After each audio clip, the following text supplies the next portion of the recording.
এ ঘরে এমন ঘর যার উপরে আপনার আরশ। এ আল্লাহ, আমি বড় গুনাহগার পাপী, চোখ নিয়ে এসে আজ তোমার ওই কাবাকে দেখছি।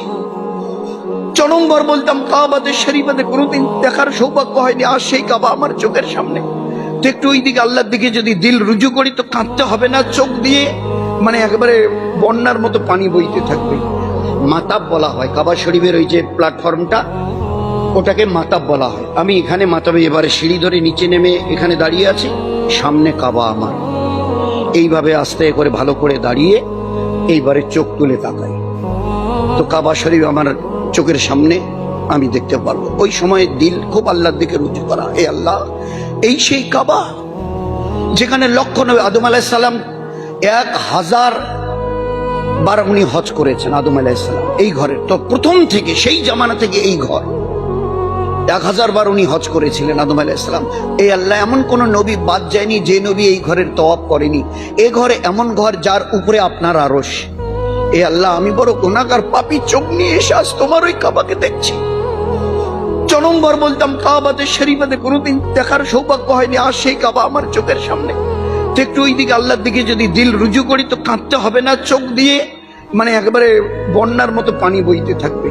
ওই সময় কাবাকে যখন এই চোখের দিকে আস্তে করে মাথা তুলে দেখলাম, দেখার সঙ্গে সঙ্গে এবারে আল্লাহু আকবার, আল্লাহু আকবার, আল্লাহু আকবার, লা ইলাহা ইল্লাল্লাহ, লা ইলাহা ইল্লাল্লাহ, লা ইলাহা ইল্লাল্লাহ, আলহামদুলিল্লাহ, আলহামদুলিল্লাহ, আলহামদুলিল্লাহ। এই তিনবার কবার হলো ভাই? এই 9 বার রফাদাইন আমাকে করতে হবে। যখন এই কাবার দিকে মুখ তুলে চাইবো, যেই এবারে কাবাকে দেখে ওই তিনবার 9 বার রফাদাইন করতে হবে। এইবারে হাত উঠাবো দোয়ার জন্য। হাত উঠিয়ে প্রথম যে দোয়াটা, যেটা সবাই মুখস্থ করেনি, ছোট্ট একটা লাইন, এ আল্লাহ, আজকের দিন থেকে নিয়ে আমার মৃত্যু অবধি যত দোয়া আমি করব সব যেন তোমার কাছে কবুল হয়। আল্লাহর নবী সাল্লাল্লাহু আলাইহি ওয়াসাল্লাম বলতেন, প্রথম যখন তুমি কাবাকে দেখবে ওই সময়ে এমন ভাবে তুমি দোয়া চাও যেন তোমার কোনো দোয়া বাদ না যায় চাইতে, কারণ প্রথম দেখায় যে দোয়া করা হয় এই দোয়া আল্লাহর কাছে কবুল হবে হবে হবে হবে হবে। এ দোয়ার তোমার রদ যাবে না। প্রথম যখন কাবাকে তুমি দেখবে প্রাণ ভরে দোয়া চাও, যেন পরে আফসোস করতে না, এই দোয়াটা চাইনি।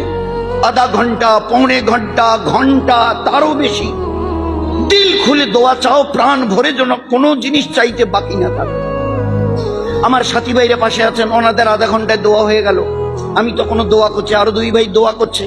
আমাদের যাদের শেষ হবে না বলে, এ ভাই তাড়াতাড়ি শেষ করেন না, এ ভাই নেই, আপনি একটু সবর করেন, ও ভাইকে পুরো করতে দিন, পুরো করতে দিন। তো যার যতটা দিল চাই যে কোনো দোয়া চাইতে, যেন আল্লাহর নবী সাল্লাল্লাহু আলাইহি ওয়াসাল্লাম বলে গেছেন, কাবাকে প্রথম নজরে যখন দেখো সেই সময় প্রাণ ভরে দোয়া চাও, ওই সময়ের কোনো দোয়া আল্লাহর রদ করবে না। তো প্রথম দোয়া চাবার আগে শুরুতে ওই দোয়াটা, এ আল্লাহ, আজকের দিন থেকে কিয়ামত পর্যন্ত যত দোয়া আমি চাইবো সব যেন কবুল হয়। মানে সারা জীবনের দোয়াকে কবুল করানোর জন্য আল্লাহর কাছে মোহর লাগিয়ে নিলাম। এইবারে আপনার দিল ভরে আপনি দোয়া চান। দোয়া শেষ হয়ে গেল। দোয়া শেষ হওয়ার পরে এবার প্রথম কাজ আমার আল্লাহর ঘরকে তওয়াফ করা।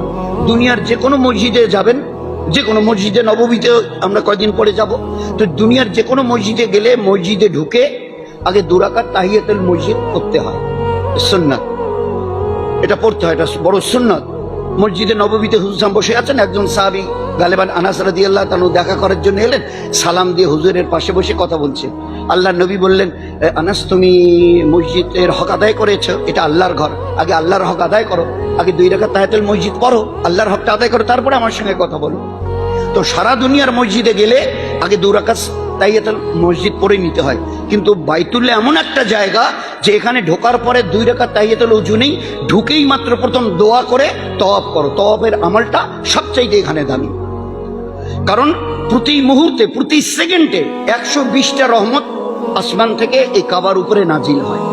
যারা তওয়াফ করেন, তওয়াফ মানে 7 চক্কর, যারা তওয়াফ করেন তাদেরকে 60টা রহমত দেওয়া হয়। যারা নামাজ পড়েন, কোরআন পড়েন, জিকির আজগার করেন, দোয়া কান্নাকাটি করেন, তাদেরকে 40টা রহমত দেওয়া হয়। আর যারা চুপচাপ বসে থেকে কোনো একটা জায়গায় বসে কাবাকে শুধু যদি দেখে, তো তাদেরকে 20টা রহমত দেওয়া হয়, শুধু দেখনেওয়ালাকে 20। তো সবচেয়ে বেশি রহমত কে পান? যে তওয়াব করে। তো এই জন্য এখানে ঢুকেই প্রথম আমাল তওয়াব করা। তওয়াব করেনেওয়ালা 60, নামাজ পড়নেওয়ালা জিকির কোরআন তেলাওয়াত করেনেওয়ালা পায় 40, আর যারা শুধু কাবাকে দেখে তারা পায় 20। তো এই জন্যে এবারে আমার দোয়া হয়ে গেল। এবারে আমার প্রথম কাজ এবারে তওয়াব করা। তওয়াব মানে 7 চক্কর।